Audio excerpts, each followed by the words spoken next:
Nityananda Jaya Jaya Shri Chaitanya Jaya Nityananda Jai Jai Sri Chaitanya Jaya Nityananda Jaya Jaya Shri Chaitanya Jaya Nityananda Jaya Dvaita Chandra Jaya Gaura Bhakta Vrinda Jaya Dvaita Chandra Jaya Gaura Bhakta Vrinda Gaura Bhakta Vrinda Gaura Bhakta Vrinda Gaura Bhakta Vrinda Gaura Bhakta Vrinda Gaura Bhakta Vrinda Gaura Bhakta Vrinda Gaura Bhakta Vrinda Gaura Bhakta Vrinda Jaya Dvaita Chandra Jaya Gaura Bhakta Vrinda Jaya Dvaita Chandra Jaya Gaura Bhakta Vrinda.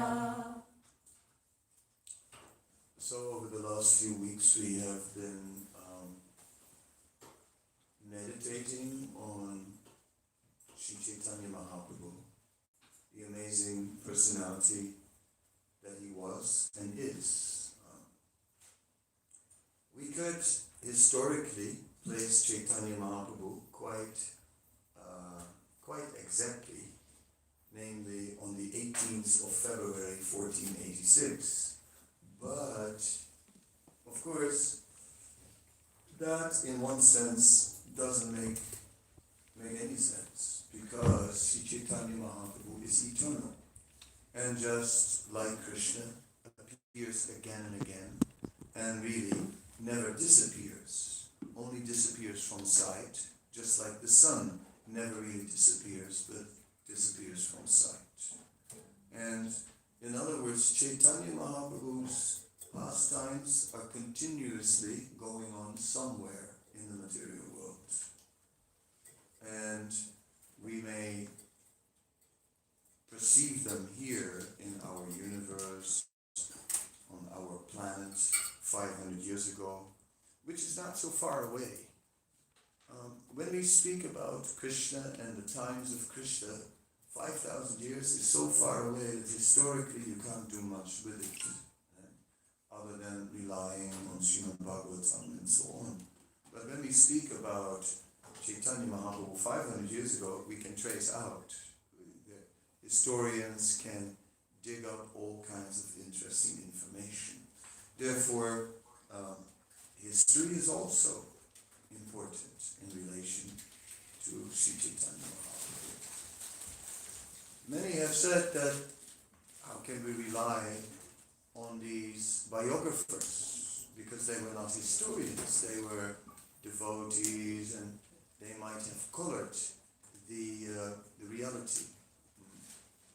So it is said the biography of saintly personalities that is not historical, but written by devotees is called hagiography. And such hagiography is by scholars not considered reliable. But then some scholars have said, yes, but there are two types of hagiography.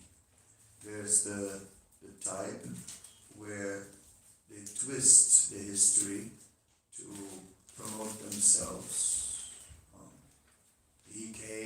Chaitanya Mahaprabhu came to our town.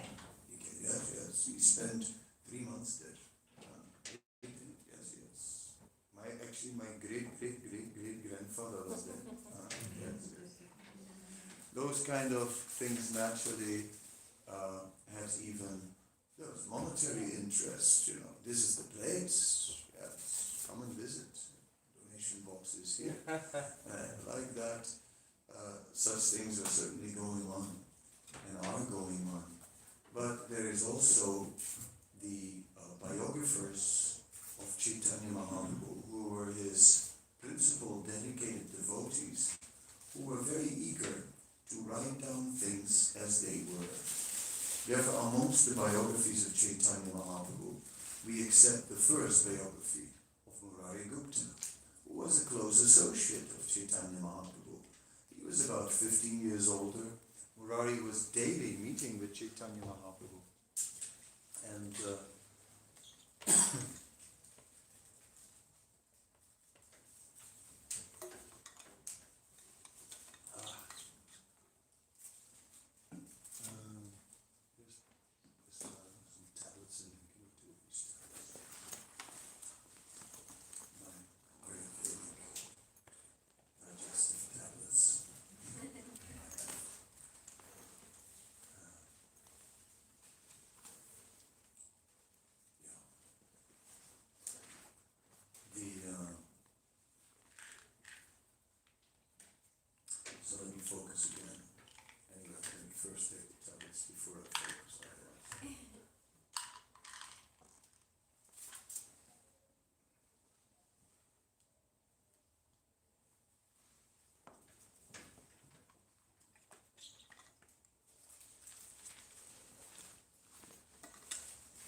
So the Murari Gupta was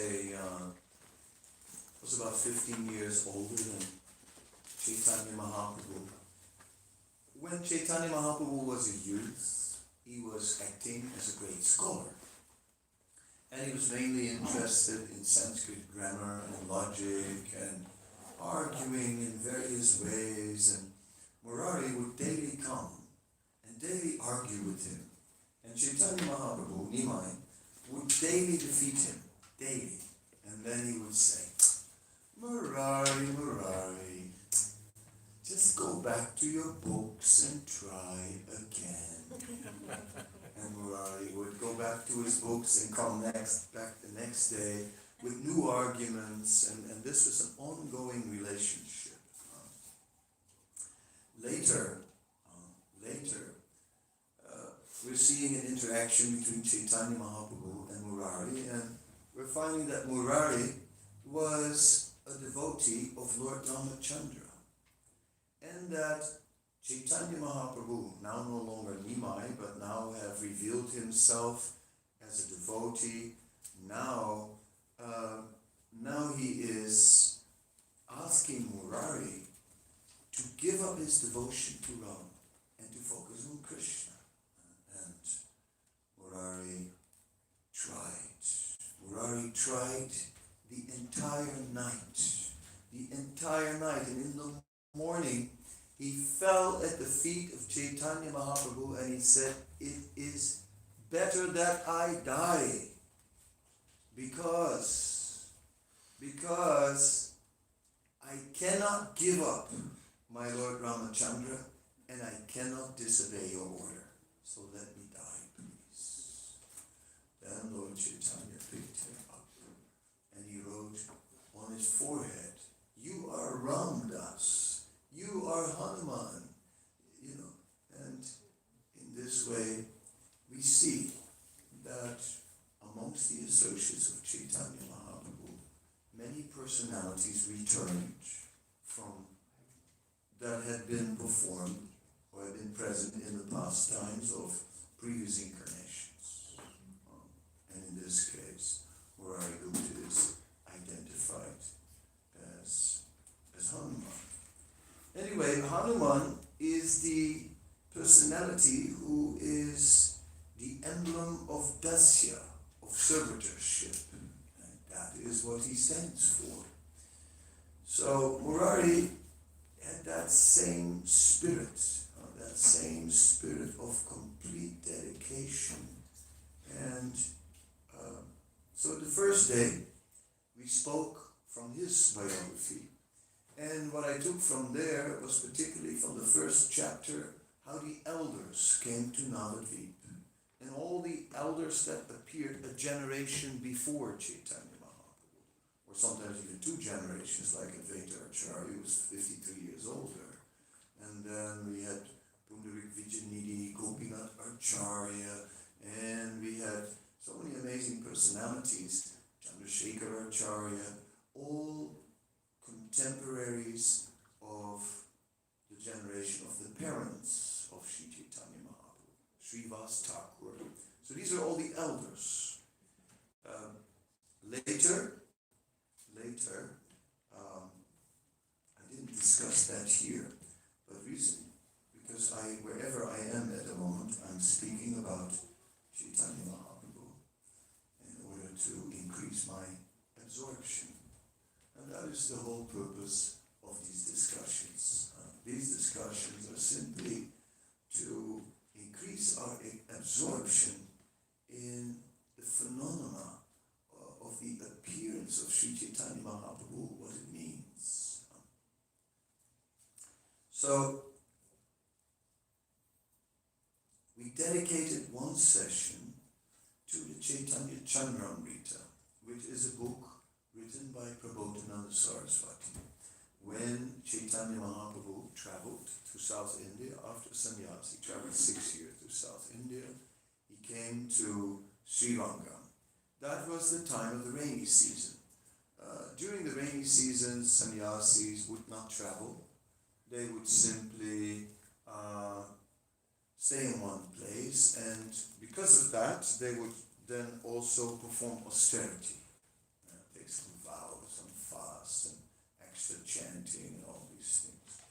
So during that time, he met with a great scholar, Venkatabhata, who was a major priest in the Sri Sampradaya, in the temple in Sri Rangam. And his son was Gopalbhatta, who later came to Vrindavan, became one of the 6 Goswamis. His brother was Prabodhananda Saraswati, a sannyasi, who Gopalbhatta's uncle, who wrote also a book called Chaitanya Chandramrita. And that is a book that's very strong. In there, we remember the mercy of Chaitanya Mahaprabhu was highlighted. And I dedicated one session of our discussion to that, to the mercy. For example, he said things, what benefit did the world attain when Lord Varaha lifted the earth from the Garbhodak ocean? What benefit did the world attain when Kapila Dev explained Sankhya philosophy, which determines the difference between spirit and matter, systematically? What benefit did the world attain when Kapila Dev explained this philosophy? What benefit did the world attain when Lord Nrsingadev and Lord Ramachandra killed so many demons, so many daityas? What benefit did the world attain? Well, we would say, many benefits, many benefits. Think about it. The Ramayana was spoken. Think about it. All these demons were killed. Think about it. The principles of Dharma were established in the world. What would it become of the world if Lord Ramachandra had not appeared? Oh, when Lord Varaha lifted the earth, he saved the very earth. So if we look at all these incarnations, we can think of benefits. But Prabodhananda is pointing out, all such benefits are bleak in comparison to what Sri Chaitanya Mahaprabhu did. Because Sri Chaitanya Mahaprabhu was not just giving the truth, was not just giving the proper understanding of religion. Sri Chaitanya Mahaprabhu gave pure, unalloyed love for Krishna to all. Therefore, that is his unique contribution. And not only did he give that, that was available before. It was.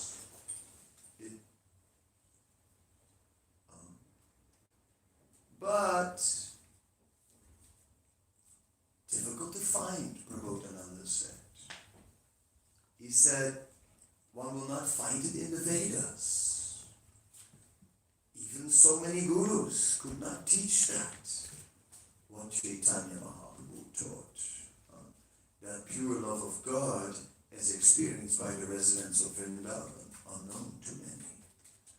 So, all that is the unique gift of Sri Chaitanya Mahaprabhu. Now today is the last lecture in this series, and then I'll give here one more lecture on Gaur Purim, but that will be a free-form lecture, will not be part of this series. So therefore today I am going to the ultimate of all the biographies, the crown jewel of all the biographies, by far, the Chaitanya Charitamrita. Why the Chaitanya Charitamrita is the topmost? There's Murari Guptas, there's Kavi Karnapurs, there's Vrindavan Das Thakur's, Chaitanya Bhagavat.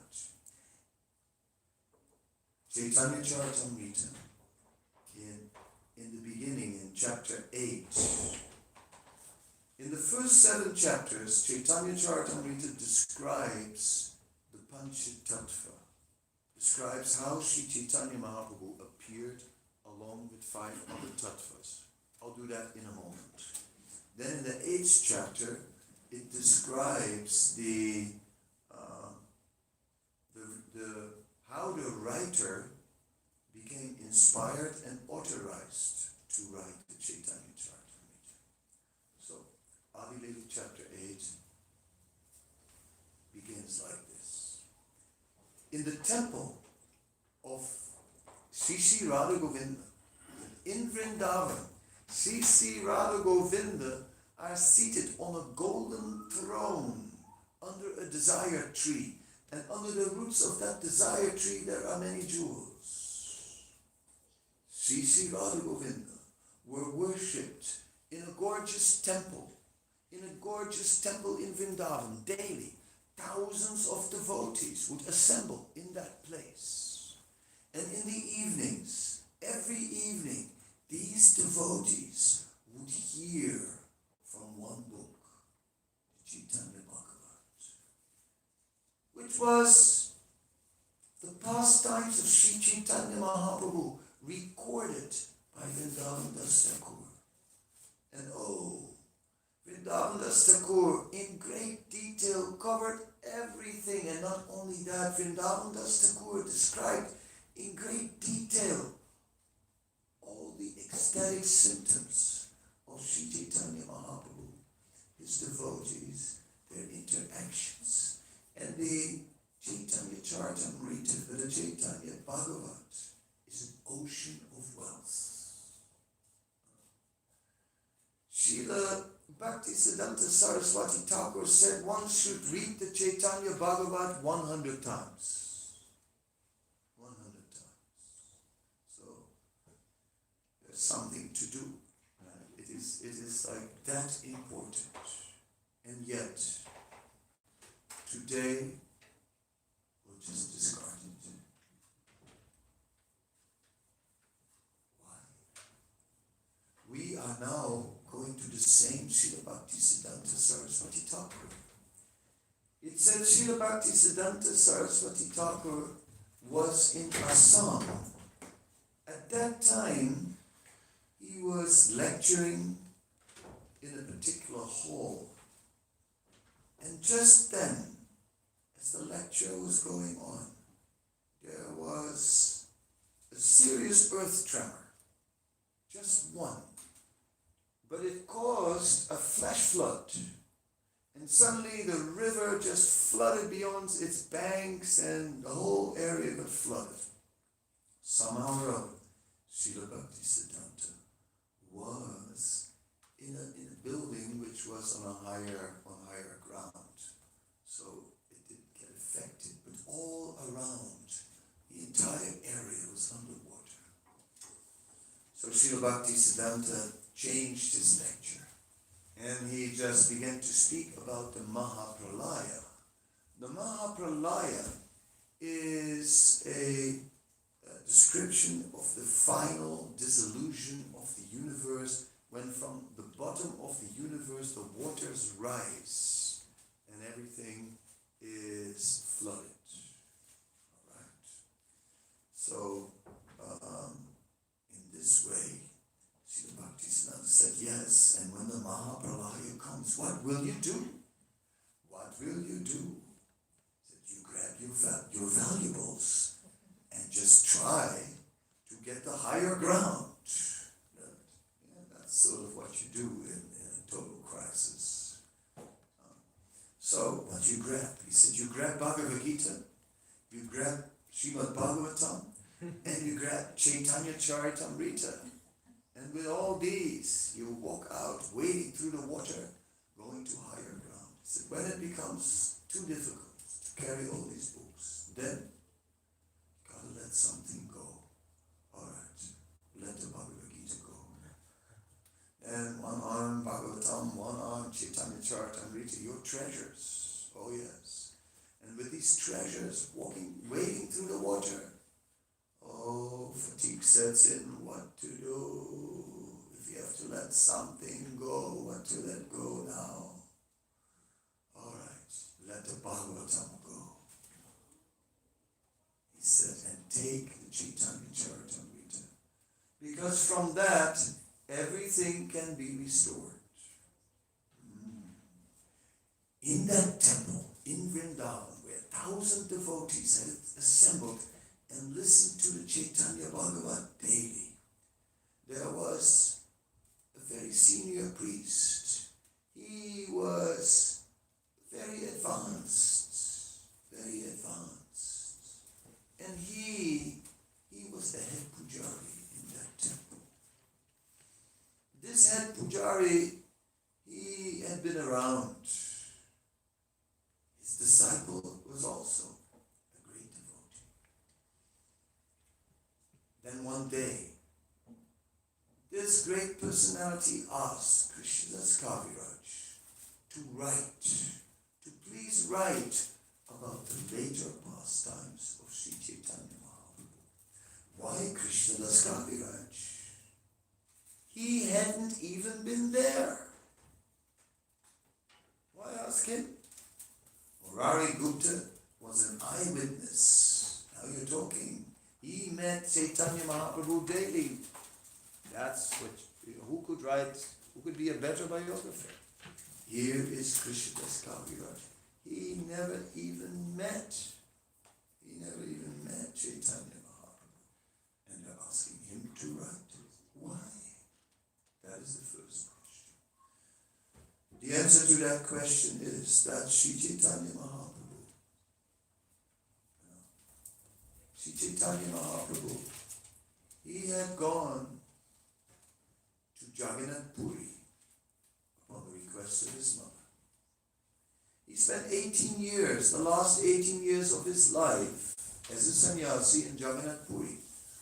For the first 6 out of those 18 years, every year, the devotees from Bengal would come. Oh, every year, a large party would travel.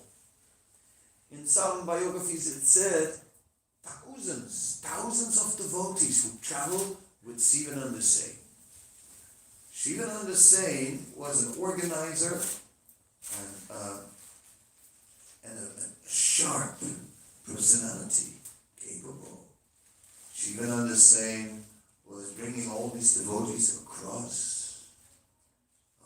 There were difficulties. One year they came at the border of Orissa and they were stopped by tax collectors. Everyone has to pay. Sivananda Sain, he was negotiating and then he refused to pay. They couldn't come to an agreement. So then the devotees were getting very restless, naturally, because they were eager to go and meet Chaitanya Mahaprabhu, so they couldn't wait. So that made the whole border guards very nervous. So they called a superior, a minister who came to the place. And the minister had Shivananda Sain arrested. Shivananda Sain, he was arrested and taken to a jail. Then in the middle of the night, they opened the doors and they called out, Shivananda Sain, come here. Kept on calling out his name. Oh no, now it starts. They called him, dragged him up, and started interrogation. The minister was there and said, we want to ask some questions. Who is more powerful? Lord Jagannath or your Lord Chaitanya? Oh, Shivananda Sain said, there is no doubt that it is Sri Chaitanya. No doubt. He said that Lord Jagannath is the Lord of the universe. He is Lord Krishna. And he's unlimitedly powerful. And yet, Sri Chaitanya Mahaprabhu is still more powerful. Because nothing can match the power of his compassion. Master said, yes, I thought so. And then he let all these pilgrims go, and they joined Chaitanya Mahaprabhu. So for 6 years they were coming every year to Navadvip, to Jagannath Puri. And then Chaitanya Mahaprabhu said that they would join for Ratha Yatra, and these devotees would stay for 3 months, substantial amount of time. So then Chaitanya Mahaprabhu, after 6 years, said, next year, you should not come anymore. So from that time on, the devotees stopped coming. And from that time on, Chaitanya Mahaprabhu went into his internal state of ecstatic Krishna consciousness. No longer a level of Krishna consciousness which is rational. We have rational Krishna consciousness as we know it. That Krishna in the Bhagavad Gita has explained the 3 modes of material nature, and that one should somehow or other cultivate the mode of goodness by associating with the mode of goodness and trying to bring the mode of goodness in one's life.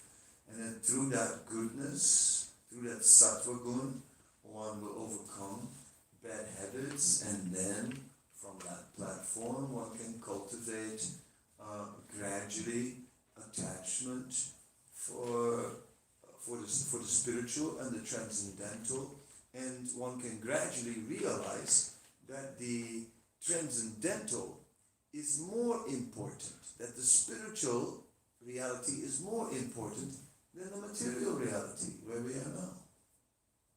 Okay, I mean that is quite advanced for us, and if we would go all those steps and progress, we would progress a long way from where we are. This is something we're striving for. But Chaitanya Mahaprabhu, in those last 12 years, went into a whole different realm. He disconnected practically from all external considerations. Nothing could touch him anymore. He didn't care about it anymore. He didn't care whether he lived or died. Every moment intensely absorbed in remembering Krishna. Like that. Yeah. Totally. And that is the Krishna consciousness that he was teaching. And now he was teaching in these last 12 years by his extraordinary example. Earlier we had seen how, well, in these last 12 years then, there were only a few personalities with him. Ramananda Roy, Swarup Damodar Goswami, who were very intimate, and Raghunadas Goswami, who was under the care of Swarup Damodar Goswami. Now, Swarup Damodar Goswami kept the diary of those last 12 years. And that diary is lost. It disappeared. But because Raghunadas was under his guidance, Raghunadas memorized that diary. This is explained by Srila Bhaktivinoda Thakur. He writes that in his introduction to his commentary on the Brahma Samhita. So that's where the evidence is found. So that is interesting. And therefore Raghunadas was recognized as an authority. Then Raghunadas went to Vrindavan. Raghunadas lived in Vrindavan and went to the place where Sri Chaitanya Mahaprabhu had discovered earlier 2 places, Radhakund and Shamakund, which were lost, 2 ponds in a field. But he identified them, 2 baths in them. Then Raghunadas stayed there, and then Raghunadas later on, somehow or other, by an arrangement of Krishna, there was a wealthy man who was on the way to Haridwar to give a large donation. Then he had a dream, and in the dream he was told he should go to Radhakund in Vrindavan and give that donation to Raghunath Das. And Raghunath Das also had a dream that he should excavate and build ghats. So then the donation came, and then Raghunath Das organized the work for making the ghats and etc. at Radhakund. And at that time, Krishnadas Kaviraj Goswami also lived there. It was Krishnadas Kaviraj.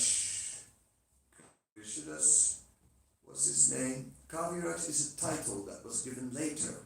The title Kaviraj is a title that is often given to Vaidyas, to doctors in Ayurveda. They are often referred to as Kaviraj because Kavi means learned. And Raj, okay, king, so Raj also means influential.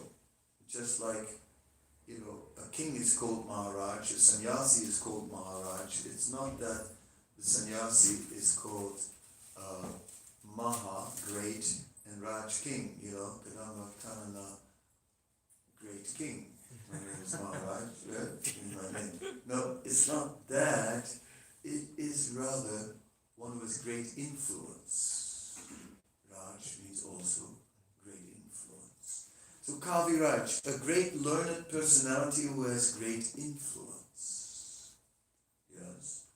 And Ayurvedic doctors are called by that title, but also great poets and learned scholars. And Krishnadas Kaviraj wrote the Govinda Lilamrita, which is a book that describes the pastimes of Krishna in Vrindavan and very transcendental. Talking about Radhakund, he describes Radhakund different than we see it. We see what is left of the ghats of Raghunath. We see the steps, we see temples that were built there, but what Krishnadas Kaviraj describes in Govinda Lilamrita is 4 jeweled swings on the corner, a jeweled palace in the middle of Radhakund, and a bridge going there. Well, I didn't see that. I got pictures, but my phone didn't catch that. Yeah. But Krishnadas Kaviraj did. Yes. So, for the Govinda Lilamrita, the Vaishnavas gave Krishnadas the title Kaviraj. So, Krishnadas was therefore a great writer. A great writer. Not only a great writer, but a writer of the deepest caliber. Krishnadas had stayed in Vrindavan for a long time already under the guidance of the Goswamis of Vrindavan. Therefore, Krishnadas was very learned in the works of the Goswamis. Krishnadas, he knew everything about the teachings of Rupa Goswamis and Atma Goswami. He had studied all their works. So he was Jiva Goswami. Krishnadas was a powerful representative of the whole Goswami school of thought. So that was one. He was a great writer. Kaviraj. That was two. And he had heard from Raghunath Das at Radhakund, who he served. He had heard about the diary of Swarup Damodar. And that was something all those thousands of devotees in the Radha Govinda temple who were daily assembling and hearing the Chaitanya Bhagavat wanted to hear. Oh yes. They wanted to know about those final pastimes. So they asked him, please write about the final pastimes of Sri Chaitanya Mahaprabhu. And Krishnadas went to work. He went to work. It is said that he started his Chaitanya Charitamrita, writing it in 1576, and he completed it only in 1615. It took a long time.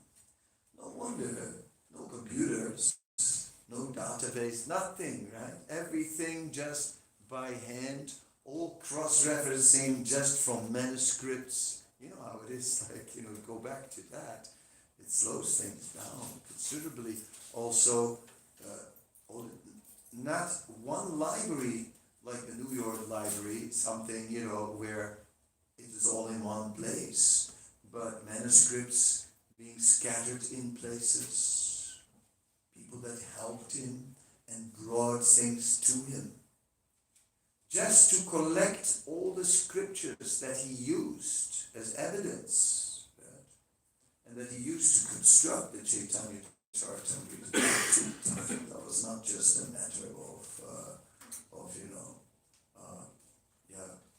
Now I've got a lot of these books on my computer, all translated into English, and I just have like a big directory, and many of the books that he had on his desk, I've just got them sitting in one directory, just like, and I can search them, and I just put a search on it, and like, the hits just show up, and he has to do it all by hand and with the help of other Vaishnavas.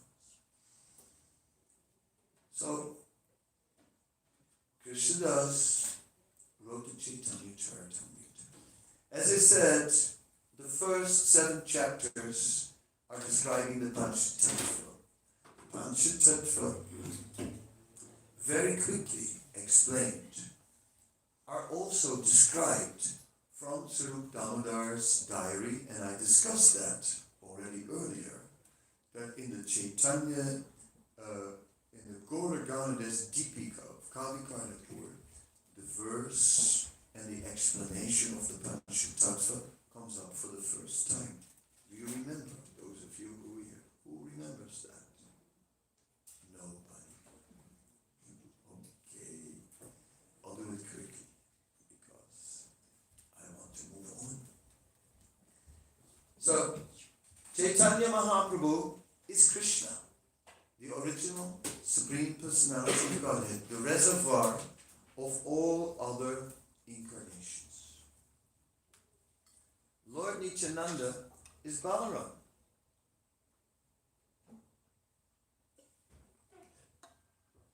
He is the direct extension of Krishna, not different from Krishna. Same potency, but a different mood. Krishna is Sevya Bhagavan, the Lord who is served. Everyone serves Krishna. Balaram is Sevat Bhagavan, he who serves the Lord. So, Chaitanya is Krishna, and Balaram is Nityananda. Same Lord, but now in the mood of a servant. Advaita Acharya is the incarnation of the Lord. As an incarnation, his power is a little less. He is still the Supreme Lord. Oh, he can show 4 arms anytime. He can kill any demon. He has the Sudarshan Chakra, the ultimate weapon. With that weapon, Lord Vishnu can defeat anyone. There is no weapon that stands up against Sudarshan. Advaita Acharya. But we discussed that Advaita Acharya was the Supreme Personality of Godhead who worshipped the Shaligram Shiva, a stone, which is the Supreme Personality of Godhead, to make the Supreme Personality of Godhead appear. God worships God to make God appear. That's Advaita Acharya. That's the story, basically. Why is Advaita Acharya, who's God, worshipping a stone, deity of God, to make God appear? Does it make sense? Does it? It does, because Advaita Acharya, as the incarnation, can do what the Bhagavad Gita said. Paritanaya sadhanam vinasya duskritam sadhana samsapanati sambhavam yuge. To establish the principles of religion, to annihilate demons. That he can do. But he cannot do what Chaitanya Mahaprabhu can do. Give pure love of God in the unalloyed mood of the residents of Vrindavan. Therefore, Advaita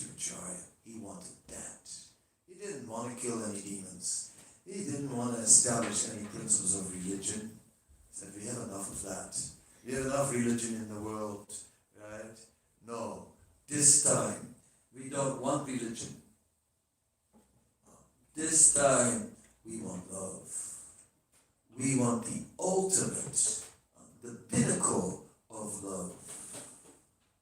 That is what we want. Therefore, Advaita-acharya worship the Shaлагam Shiva to make Krishna appear, and Lord Chaitanya appeared, the form of Krishna in which he is the most compassionate. Then two more personalities. Gadadhar, who is an expansion of Srimati Radharani, the Shakti Tattva. Srimati Radharani is Ladini Shakti. She's the pleasure potency of Krishna. And there are many expansions of Radharani also. Lalita, Vishaka, they are expansions of Radharani. They are not jivas, not living beings like us. They are transcendental pleasure potency. And then the living beings, represented by Srivas. Okay, so these five truths always exist. Now, Srila Prabhupada calls this the Lord in five features. Panchatattva, he describes it in five features. So that's interesting. Panchatattva. How is it? Now, look at us. We have an altar, we have deities on the altar. We could put all the deities on the altar. Okay? And then, we are on this side. We are the living entities, the jivas. We are on this side of the altar. We are looking at the altar. We're praying to the altar, bowing down to the altar. But in the Panchatattva, we see that the living being is now emancipated to the same level as the Supreme Lord. The emancipated living being is not in front of the altar, is on the altar, is with the Lord. That's where we actually belong, in our actual state. We don't belong here in another world, praying to God from a distance. We belong in that unit of the Panchatattva. So that is an amazing feature of the Panchatattva. And through the process of chanting the Hare Krishna Mahamantra, which appeared along with Sri Chaitanya Mahaprabhu in Navadvip and was widely spread everywhere. That was his mission. Through that process, one can attain that emancipated state and just be on the altar. And the altar is no different from the spiritual world. In case there are any pujaris over there, we can let them know they are right now in the spiritual world. We, ordinary mortals, are still here in the material domain. But they, on the other side of the curtain, it's happening. The spiritual world. It's not nothing to be on the altar. Of course, can he stay there? Not yet. But eventually, the living entity can come to that level of being an eternal feature of the Lord, a tiny part and parcel that fully blossoms in Krishna brain and joins there. Okay, that's the Panchatattva. First 7 chapters done. Then we see an important thing in the Adi Lila. We see the Chaitanya tree. I described chapter 8, the author. Now I describe the Chaitanya tree. This tree is described over 4 chapters, and it's basically a genealogical tree of how the movement of Chaitanya spread, and you see many branches of how it spread, and many names are given. And people generally look at these chapters and think, oh, these chapters are meant to show how his movement grew. Yes, and also something else. It also shows who's in and who's out. So it also puts a fence around Chaitanya's movement. Because that you don't hear very often, but that's my understanding. I'm contributing that to the discussion. Makes sense to me that it's a double-edged sword. That there's obviously, if your name's not there, you could not have been very prominent. And there are plenty of people who are ready to claim. In Orissa, there are 5 personalities who claim we are the 5 friends, the Panchasakha, the 5 friends of Chaitanya. Not disciples, not followers, friends. And these 5 friends, it is said, they were very influential. If you look at Oriya history, you'll find that there is an era of 150 years which was controlled by the literature of the Panchasakha. So that's quite something. And they wrote on Oriya Bhagavat, Jagannath Das. And Jagannath Das wrote the Oriya Bhagavat, and it had a 13th canto. And the Bhagavat usually has 12. So how was it that it had a 13th canto? Well, that was his commentary. And he gave basically a Sunyavad explanation of Bhagavatam, which is Buddhist philosophy, that everything is zero. So we find in this Oriya Bhagavat, they give the whole Bhagavatam, everything, go to the whole thing, and at the end, give a whole Buddhist explanation how everything is Sunya. It's interesting how this thing came about. And now, of course, at the time of Chaitanya Mahaprabhu, Orissa, 50% of Orissa was tribal. So it was not a state which was a stronghold of Brahminical culture. Therefore, Orissa, in one sense, Buddhism had fertile ground in Orissa. As Buddhism was spreading over India, some places obviously were easier to take, and it became a stronghold of Buddhism there. East Bengal, also on the northern side, had a strip which became a stronghold.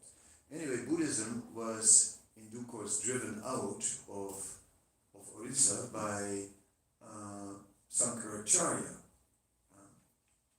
And a last stronghold of Buddhism was driven out by the son of Nityananda, Virabhadra, who actually converted 2,500 and initiated 2,500 Buddhists. And scholars say this was the final death blow to Buddhism in India. After that, gone.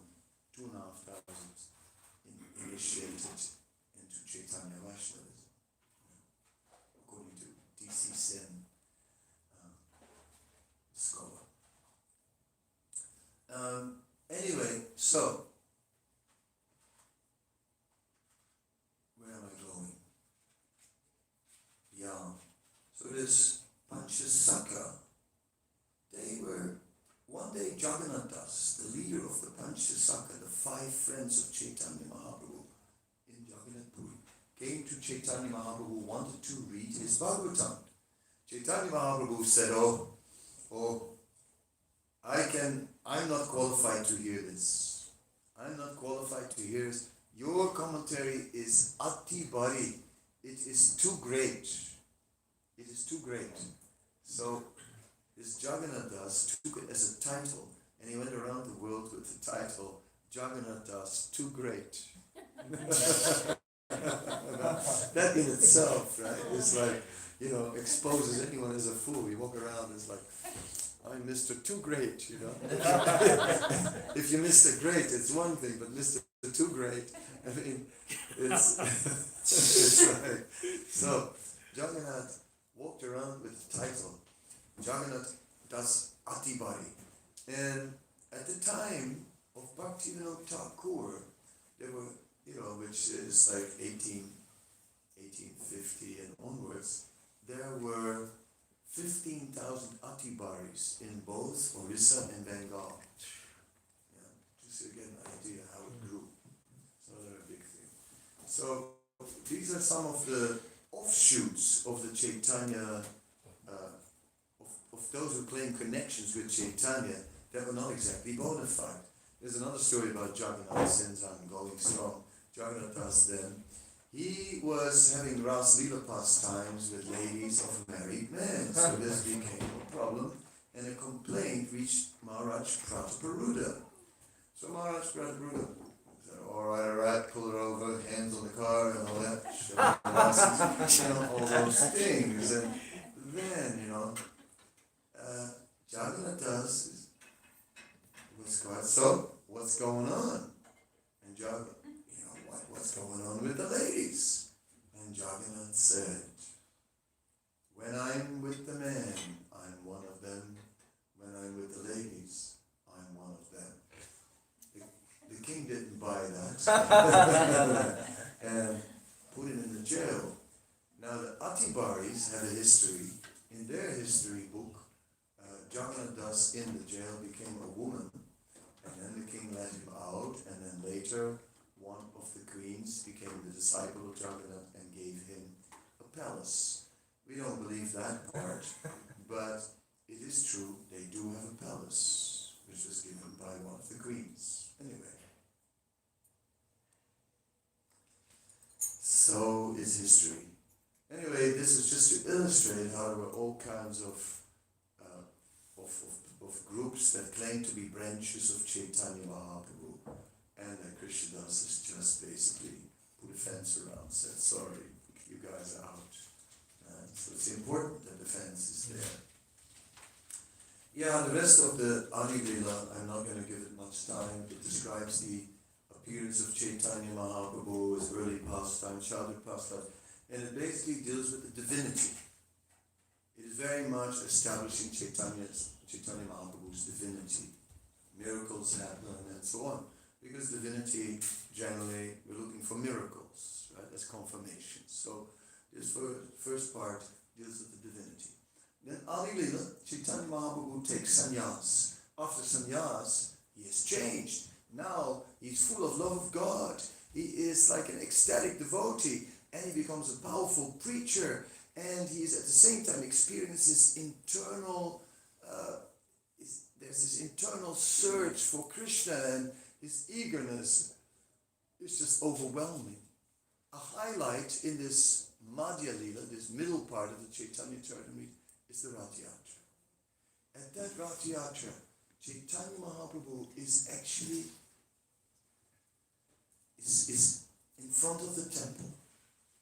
Rath Yatra in India, the chariot festival of Lord Jagannath, is something that, what can I say, it's Indian, So in India, time has no limits, nobody cares about time, and it's like, So this Rath Yatra has been going on for thousands of years. So over the thousands of years, they figured it out. There is no official time that the Rath Yatra begins.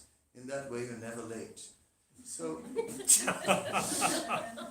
it's just every year, devotees are waiting in front of the gate of the Jagannath temple, the Lion Gate. And, they do kirtan, and they're waiting and waiting. And you never know when Jagannath's going to come out. Sometimes sooner, sometimes later. And then he's carried by powerful wrestlers, big guys with muscles, and he's lifted by ropes, and from silken cushion to silken cushions, then pulled up on a ramp, and sometimes he's leaning backwards, and the brahmanas admonish him and say, Lord Jagannath, this is not the time to take rest. Mount your chariot. And they just push him forward, somehow or other, on the chariot. So this is annually going on. The year that Chaitanya Mahaprabhu was there at the time of Rath Yatra, The kirtan was going on. And like every year, the devotees were waiting with great eagerness and enthusiasm, waiting for the Lord to come out of the Simhadwara, out of the Lion Gate. Meanwhile, this year, Lord Jagannath himself was experiencing great eagerness. He wanted to go out. He wanted to have the darshan of Sri Chaitanya Mahaprabhu. Therefore, this year, Rath Yatra started early.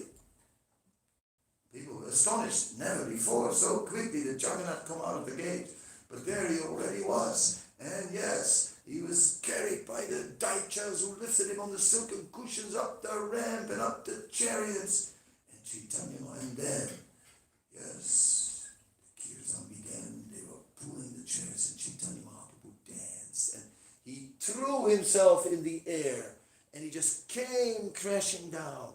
And then he just threw himself in the air again and danced in ways so above everyone else. He just jumped so high. And I was just seeing him flying up and coming back down and then spinning so fast. It said his arms were like a firebrand, like a close circle, so fast. This dancing was just out of this world all the time. Chaitanya Mahaprabhu was in ecstasy. He was bringing back Krishna to Vrindavan. In the mood of Srimati Radharani, now Krishna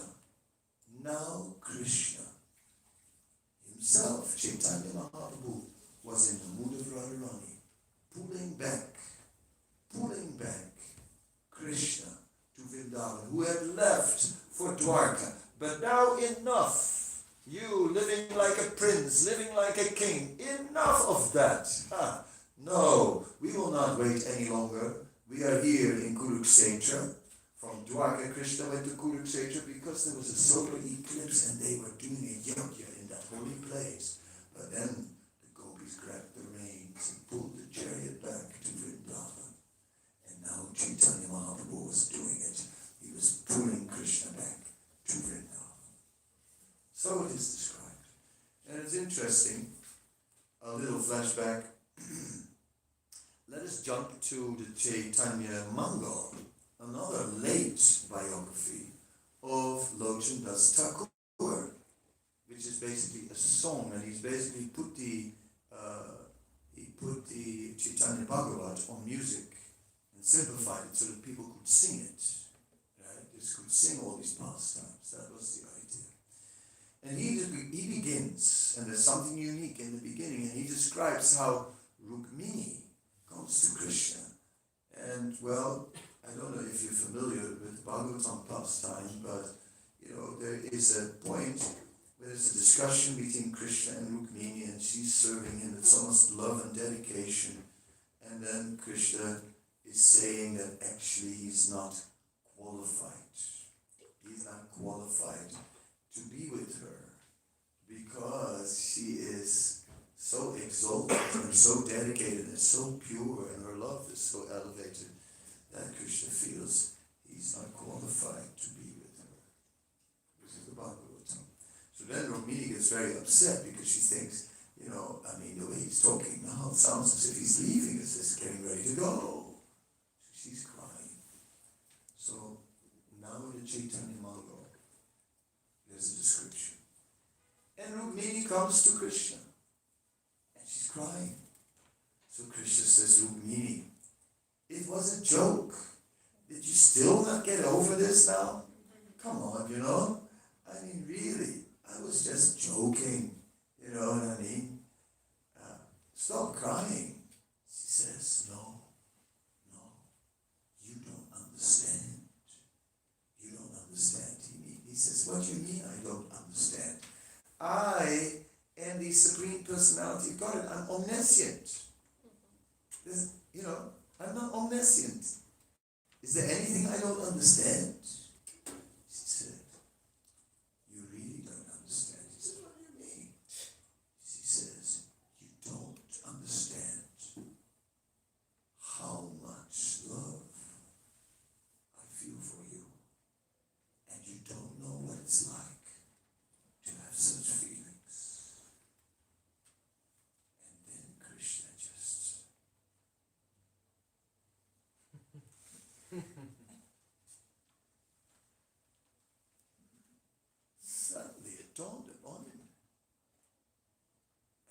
about it deeply, and then of course, Rukmini, all right, that's one level of love. Radharani is still a higher level of love. Then he focused on Radharani, and he just realized that he desired to know the love that Radharani felt. And so, since he's God, how amazing it is. He is God. And you thought that God was sitting there in heaven and just managing everything, isn't it? Control RNYC, and sure enough it rains again. And Control S, the sun is back, Oh yes, he's got all kinds of algorithms for the whole thing going, but to write the software is a lot of work. Fortunately, he's got some high-tech angels there, So, that's why, you should go into the IT, business, because then you got a good chance to get in heaven, because they need those kind of people up there, because can you imagine how much work it is to manage the whole thing, It's not a joke. Okay?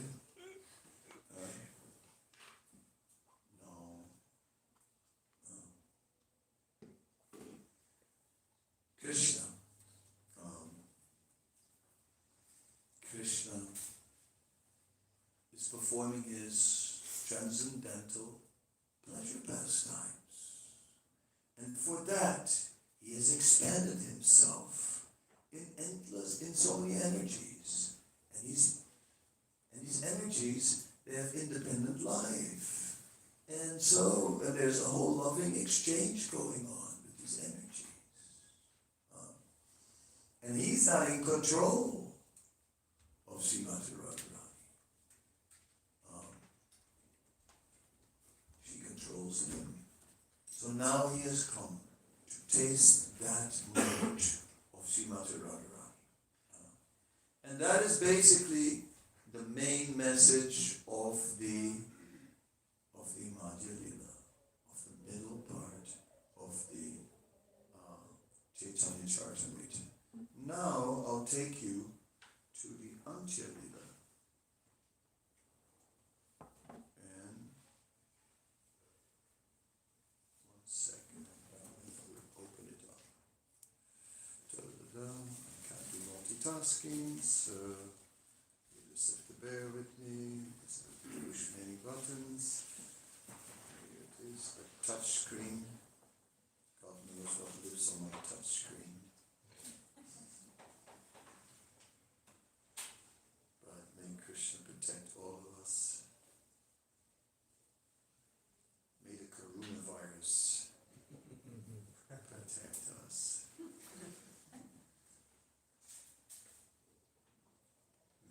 Make sure you touch your Japamala.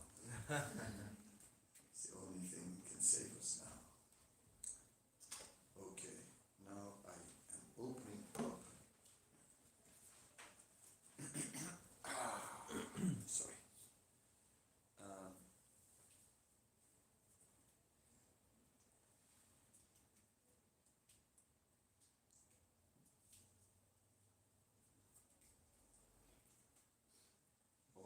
Almost there. Where's the play again? Okay, I'm going to find it soon. Krishna. Let's first the dog. Yes. Okay. So, in the Antya Lila, there is a description of a drama that was written by Chaitanya Mahaprabhu, by Rupa Goswami. Rupa Goswami is the empowered personality and who understands the internal mood of Sri Chaitanya Mahaprabhu. Rupa Goswami writes a drama, and in that drama we get an idea of the intensity of the love that Srimati Radharani feels for Krishna. That's what it's about, really. It's a drama that describes the internal experiences of Srimati Radharani. Not so much Radha and Krishna meet and they do a rasa dance and so on. That's not so much the essence of it. The essence of it is the internal feeling. Now this play is called the Vidakta Madhava. And this Vidakta Madhava is being discussed here in the first in the first chapter, and I'm just getting to the beginning of it.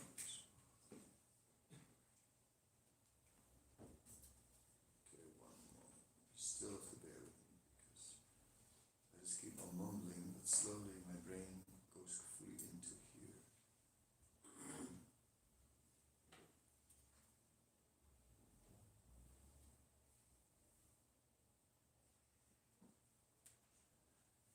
So,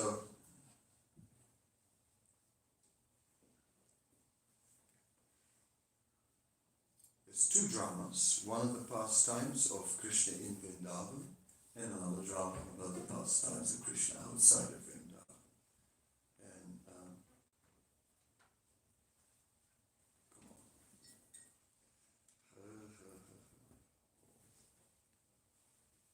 Yes.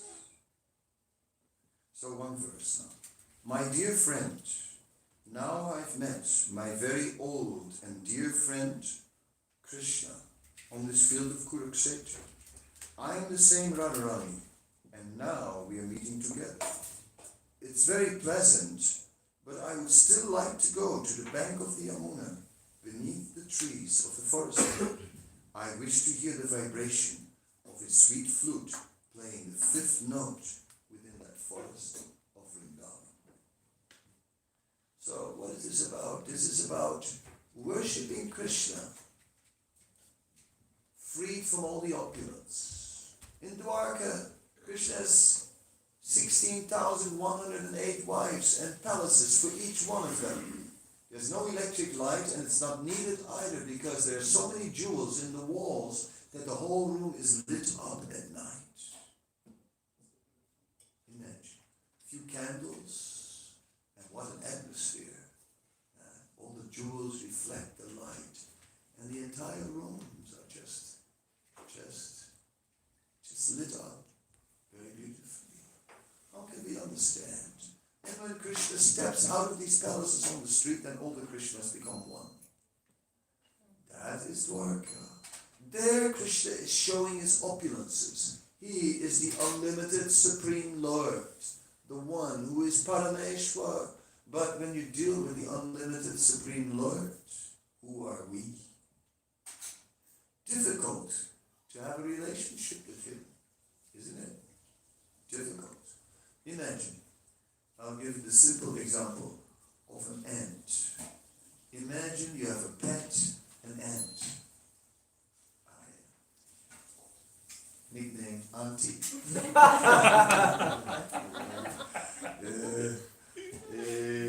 Auntie, come. Got that for you. Sugar. Come. Yeah, and Auntie's coming. And then, but not only Auntie, there's so many ants coming. I say, God, which one is it? You know, it's like, is that Auntie or is that Auntie? It's hard to figure it out. And when you want to sort of pet Auntie, oops, just broke a leg. Anyway, she has many. What are you gonna do?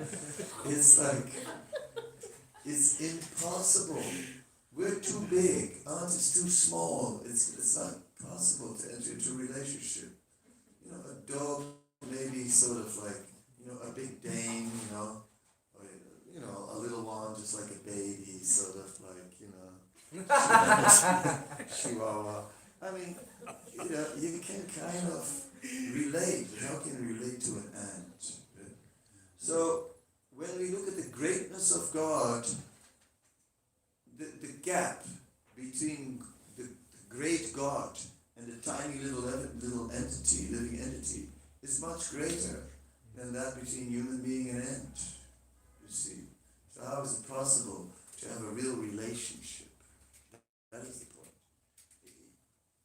But, we're not dealing with that. That is all forgotten now.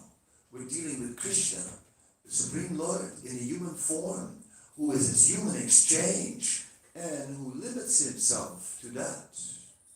who allows Yoga Maya, his own energy, to cover him so that he also doesn't know. He doesn't know what Radharani thinks or feels. He's not sure. He's not sure if she's pacified or still upset. He doesn't know. He's in anxiety.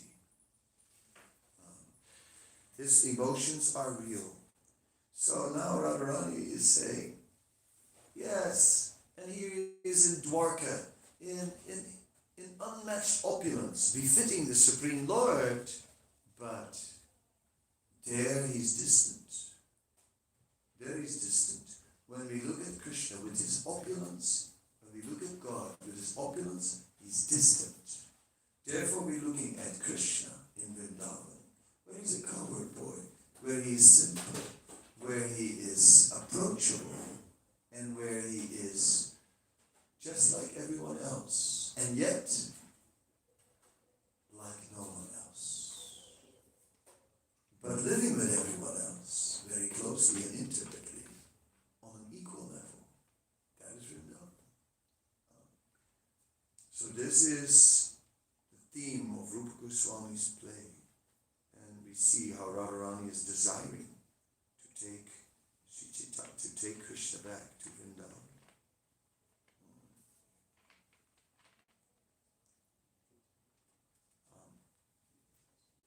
Many amazing verses are there. At one point, Vidakta Madhava in a nutshell. I'll just tell it to you. Vidakta Madhava in a nutshell is basically this. Krishna is walking in the forest with his friend Sridham and Madhumangal, who is, Sridham is the brother of Radharani. Madhumangal is a joker. You always have such people. You know, they are just, when you see them, you already start laughing. And it's just natural, funny people. You know what I mean? That's Madhumangal. He's just naturally funny. And so Madhumangal's there, and whatever he does is funny. He doesn't have to even do anything. It's already funny. And meanwhile, Radharani is in the other part of the forest, and she's with Vishaka. And Radharani is experiencing separation from previous association with Krishna and remembrance of Krishna. But Vishaka is trying to relieve this separation. She draws a picture of Krishna. Now the result is that Radharani becomes immediately attached to that picture as much as to the remembrance of the person before. Now she's double separation. It's worse, it became twice as bad. Meanwhile, Krishna is also in the forest. Krishna is also in the forest, and he's with Sridham and Madhumangal, and he says, oh, Sridham, isn't it that Srimati Radharani is the most beautiful girl in the entire universe? And Madhumangal goes like, it's his sister. Right? So Krishna is acting as if he is in control, but he is not. He can only think of Radharani. At one point, Radharani is so overwhelmed with separation from Krishna. With kumkum, she writes Krishna on a leaf in the forest. When Krishna comes at that part of the forest and sees his name there on the leaf, Krishna blows his flute. And when Radharani hears this flute, it pierces her heart, and she goes totally mad. Now, and she says, I have simultaneously become attached to 3 personalities. I'm doomed for this.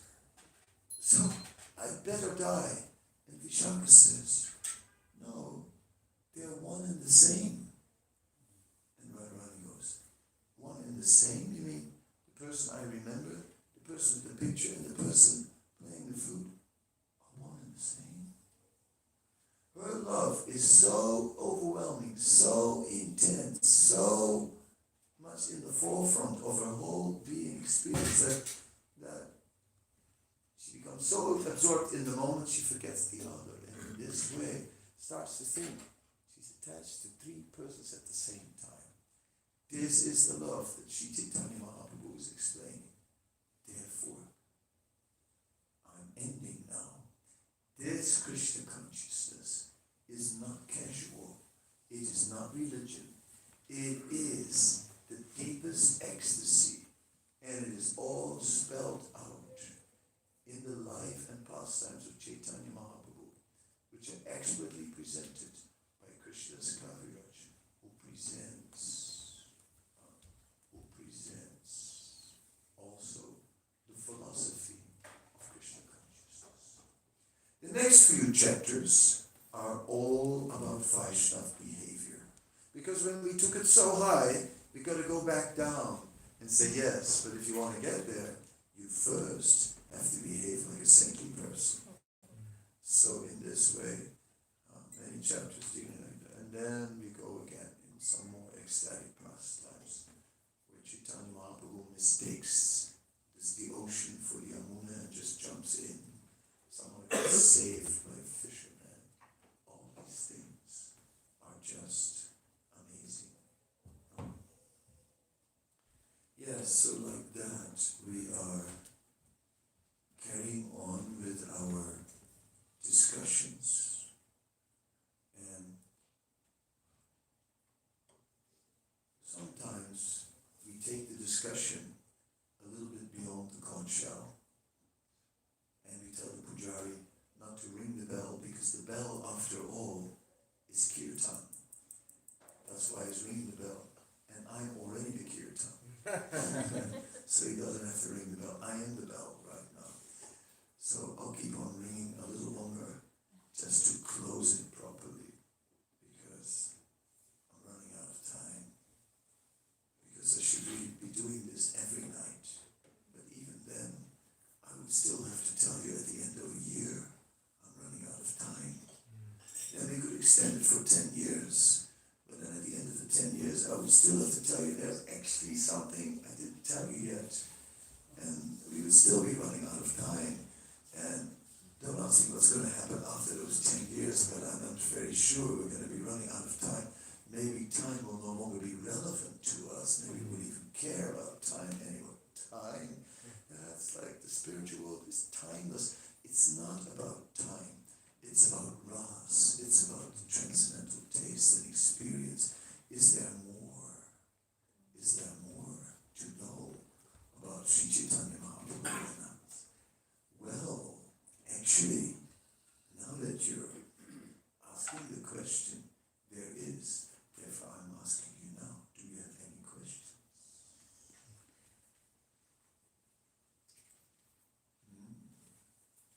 How do we go, this was fantastic, Manoj, thank you.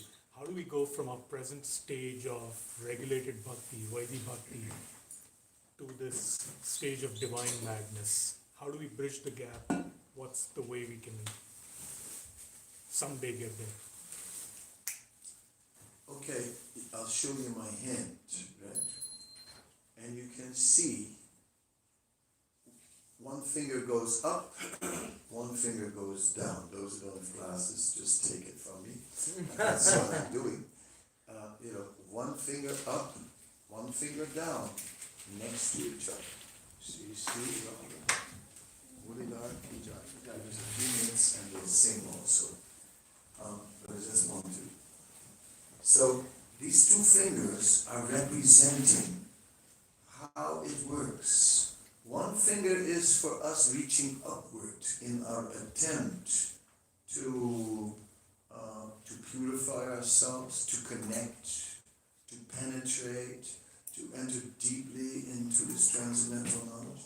The other finger for the initiative of Krishna himself, of Krishna Chaitanya, who is making all kinds of arrangements for us to become elevated. In the end, it is always the combination of these two, but in the end, obviously, he is more powerful than we are. So in the end, it is by mercy. It is by mercy only that will bridge the gap. We can help it a little bit. I compare it to the river Ganges in Mayapur. Have you been? Did you go in? Yeah. Or just your toe? Or a few drops on the side, you have to walk through the water and push your body through the water. If you go deeper than that, the current, watch out, before you know it, there you go. Then you swim, the current will take you, and before you know it, you're miles away. Take this metaphor and see how in the beginning we push ourselves in spiritual life until we're grabbed by the current, and then the current of attraction to Krishna, of attachment to Krishna, of love for Krishna, and his love for us, and the reciprocation between the two. That current then will carry us along, and we'll go into whirlpools of ecstasy and spin and dance there in those transcendental waters. And what not? What will not happen? That is how it works. Anyone? If there's no questions, then I'll sing something. So it's up to you. I'll give you 10 seconds.